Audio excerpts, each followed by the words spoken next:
하이델베르크 교리문답은 두 번째 질문을 이렇게 던지고 있습니다.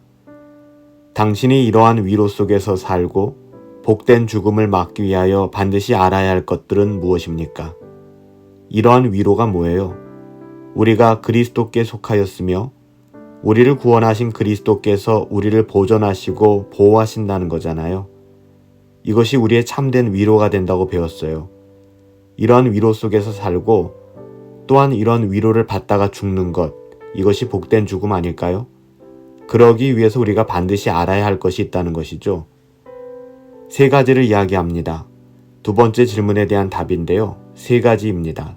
첫 번째는 나의 죄가 얼마나 크며 비참한지를 알아야 합니다. 둘째는 내가 나의 모든 죄와 비참함으로부터 어떻게 구원받았는지를 알아야 합니다. 셋째로는요. 이와 같은 구원에 대하여 하나님께 내가 얼마나 감사해야 할지를 알아야 합니다. 하이델베르크 교리문답 두 번째 문답은 이와 같습니다. 우리가 어제 살펴보았던 문답서 첫 번째 질문은 그리스도 안에 있는 구원과 영생을 바라보게 하는 것이었죠. 구원과 영생이 우리의 위로와 소망이 됨에 대해서 이야기했습니다. 그리고 오늘 두 번째 질문은 이런 구원의 선물을 누리기 위하여 우리가 반드시 알아야 되는 세 가지 지식이죠. 혹은 3단계의 지식을 이야기하는 거예요. 이것은 성경의 내용을 요약한 것인데요. 한편으로는 하이델베르크 교리문답의 전체 구조를 나타내고 있습니다. 사실 이 세 가지의 지식은 로마서 7장 24절부터 25절에 너무나도 잘 표현되어져 있죠. 로마서 7장 24절부터 25절 말씀에 보면 오라 나는 곤고한 사람이로다. 이건 어떤 부분이에요? 나의 죄가 얼마나 크며 비참한지를 설명하고 있죠. 이어지는 이 사망의 몸에서 누가 나를 건져내랴. 죄의 비참함에서 우리가 어떻게 구원받을 수 있는가를 설명하고 있잖아요. 오직 예수 그리스도의 은혜죠. 로마서 7장 25절에 또한 세 번째, 우리 주 예수 그리스도로 말미암아 감사하리로다. 우리가 어떻게 주님께 감사해야 하는지, 하나님께 감사해야 되는지를 이야기하고 있어요. 그래서 어떻게 보면 하이델베르크 교리문답의 두 번째 답에 대한 이 부분들은 로마서 7장 24절부터 25절에 잘 요약되었다고 볼 수 있습니다. 사실 이 부분이 로마서 전체의 구조와도 같아요. 로마서 1장 18절부터 3장 20절까지는 모든 인류의 비참함, 유대인이나 이방인이나 죄 아래 있다. 모든 인류를 말하는 것이죠. 모든 인류의 비참함에 대해서 이야기하고요.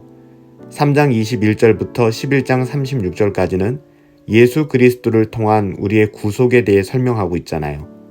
마지막 로마서 12장 1절부터 16장 37절까지는 신자의 삶이 어때야 되는가, 하나님 앞에 감사해야 한다는 것이죠. 똑같은 단문에 대한 설명이 로마서 전체에 흐르고 있어요. 두 번째 교리문답의 첫 번째 부분, 자신의 죄가 얼마나 큰지 볼 수 있어야 된다고 했습니다. 죄로 인한 자신의 비참함에 대하여 고통을 느낄 수 있어야 한다는 거예요. 여러분, 이 지점이 중요합니다. 우리가 죄를 지을 수밖에 없죠. 연약하니까요. 하지만 죄로 인한 자신의 비참함에 대해서 우리가 고통을 느끼고 있는가, 이 부분을 돌아볼 수 있어야 합니다. 질병에 걸린 사람이 자신의 질병에 대하여 고통을 느끼지 못한다면 어떻게 의사를 찾아가겠습니까? 어떻게 병원을 방문할 수 있을까요? 불가능한 거예요. 죄는 가장 무섭고 심각한 질병과 같아서 몸과 영혼을 완전히 망가뜨려요. 이런 자신의 죄에 대한 중압감을 느끼지 못한다면 그는 구원을 갈망하고 있다고 볼 수 없는 것이죠. 구원을 갈망한다고 하는 것은 자신의 죄에 대한 중압감을 느끼고 오직 예수 그리스도께로 나와 구원받기를 갈망하는 것, 바로 그것이에요. 그러기에 영혼이 구원을 갈망하기 위해서는 먼저 자신의 죄와 그 비참함에 대하여 깨달아야 하고 죄와 비참함으로부터 구원을 갈망하게 되는 것이죠. 신약성경 누가복음 15장에 나오는 집 나간 탕자의 삶을 보면 그래요. 자신의 비참함을 가장 처절하게 맛본 후에야 자신의 집의 풍성함과 소중함을 깨닫고 돌아가게 되는 것이죠. 따라서 하이델베르크 교리문답의 첫 번째 부분에 담긴 목표는 죄에 대한 각성을 일으키는 거예요. 죄에 대한 각성을 일으켜서 구원을 갈망하게 만드는 것이죠. 로마서에서도 죄에 대한 각성이 율법을 통해 일어난다라고 말씀하고 있습니다. 율법을 통해 죄인은 자신의 죄를 구체적으로 깨닫게 되고 죄에 대한 하나님의 심판을 깨닫게 되는 거예요. 그러면 자신이 용서받아야 될 필요성을 절감하게 되고 구원을 갈망하게 되는 것이죠. 이게 첫 번째 부분이었어요. 단문에 대한 첫 번째. 답에 대한 두 번째 부분들이죠. 자신의 죄와 비참함으로부터 어떻게 구원을 얻었는지 반드시 알고 있어야만 합니다.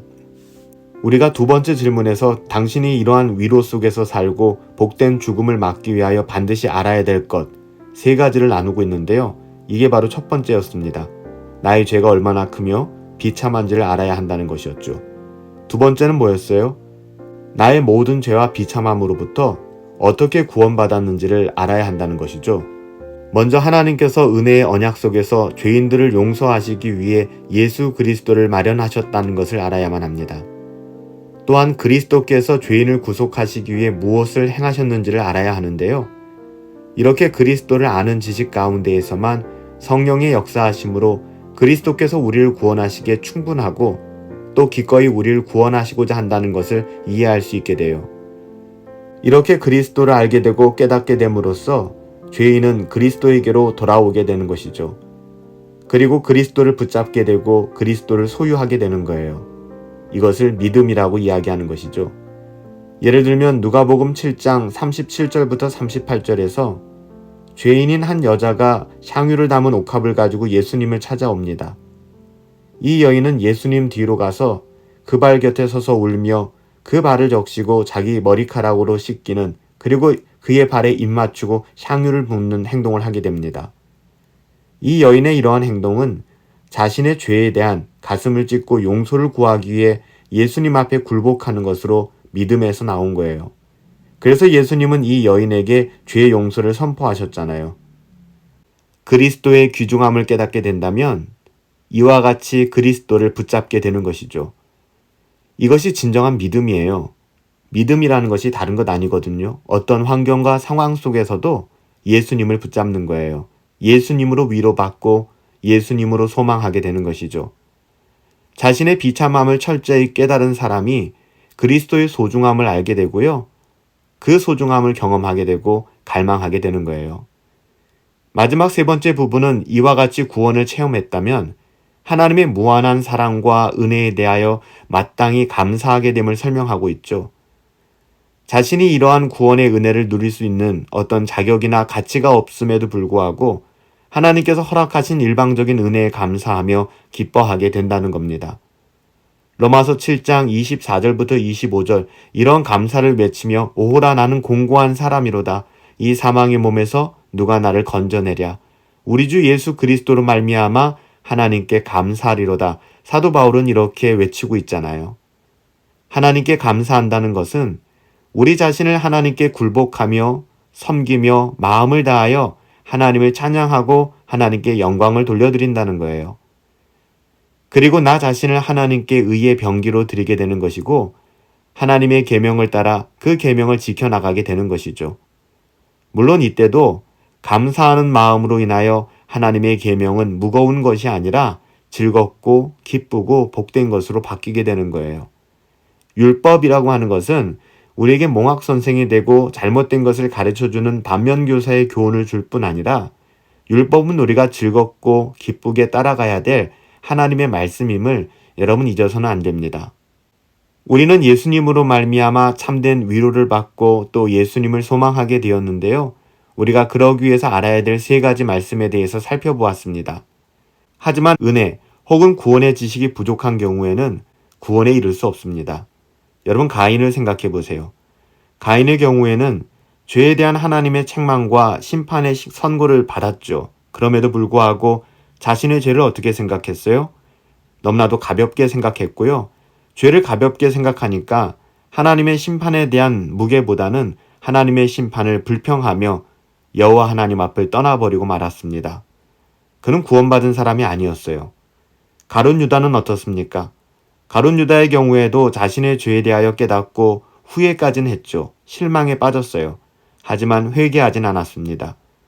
은혜의 원리를 자신의 삶에 적용할 수 없었던 것이죠.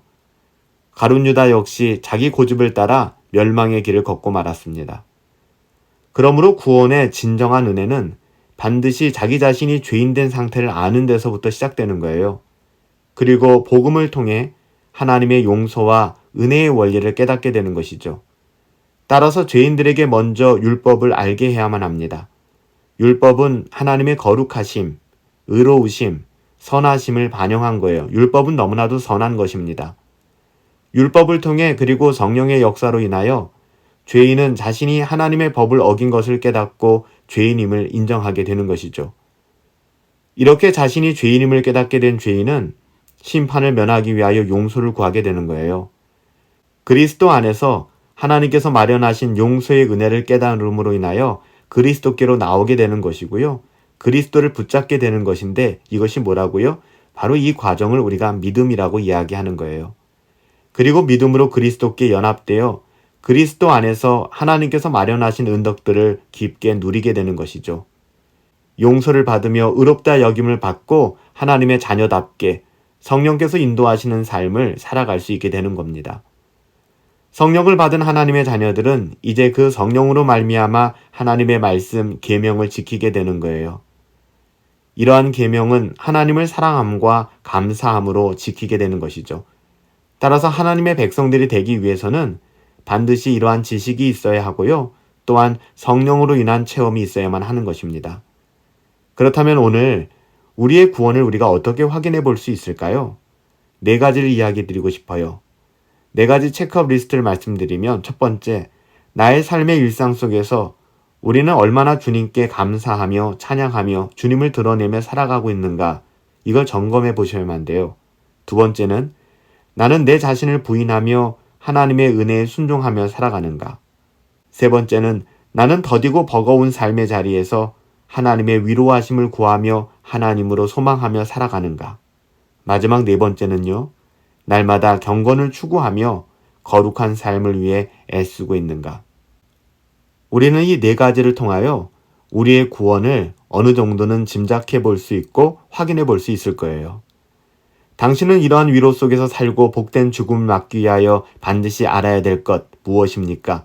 3가지 우리가 살펴보았죠? 첫째는 나의 죄가 얼마나 크며 비참한지를 알아야 합니다. 둘째는요. 내가 나의 모든 죄와 비참함으로부터 어떻게 구원받았는지를 알아야 합니다. 마지막 3번째는요.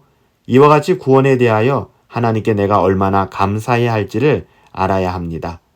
하나님을 아는 지식, 은혜가 우리 가운데 충만함으로 말미암아 그 구원의 깊이를 누리시며 그렇게 하나님의 자녀답게 살아가실 수 있게 되기를 예수님의 이름으로 축복합니다.